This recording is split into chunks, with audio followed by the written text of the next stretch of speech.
Alright, balikan na po natin ang bilangan sa lungsod ng Maynila. Nasa linya natin si Jomer Apresto. Jomer, kumusta ba dyan? Ano ba at kumusta na ang bilangan? At may mapoproklama na ba?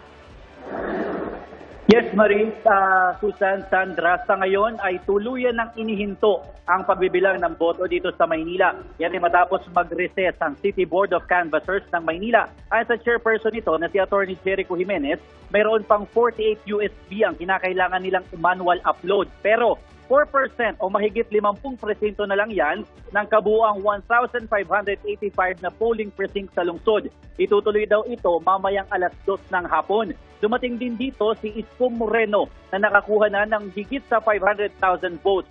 Sa panayam sa kanya, sinabi niya na inirerespeto niya ang desisyon ng Board of Canvassers at hinintay na lamang nila na matapos ang bilangan mamaya. Nabanggit niya na sa oras na maproklama na siya bilang alkalde, una niyang tututukan ang issue sa mga basura sa Maynila kaya hindi ng pagpapababa sa crime rate sa lungsod. Sinabi din ni Moreno na handa siyang makipag-usap sa kanyang mga naging katunggali sa pagka-alkalde.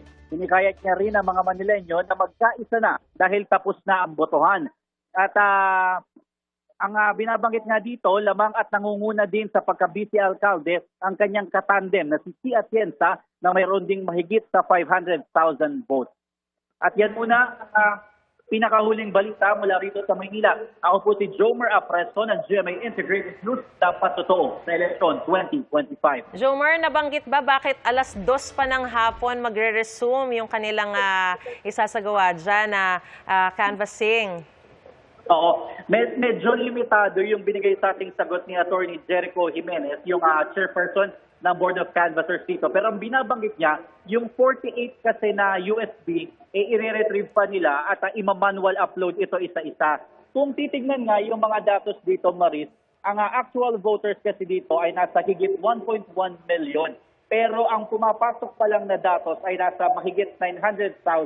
Hindi pa malinaw sa ngayon kung ilang daang libo pa yung hinihintay at kung ilan yung mga hindi nakaboto kahapon.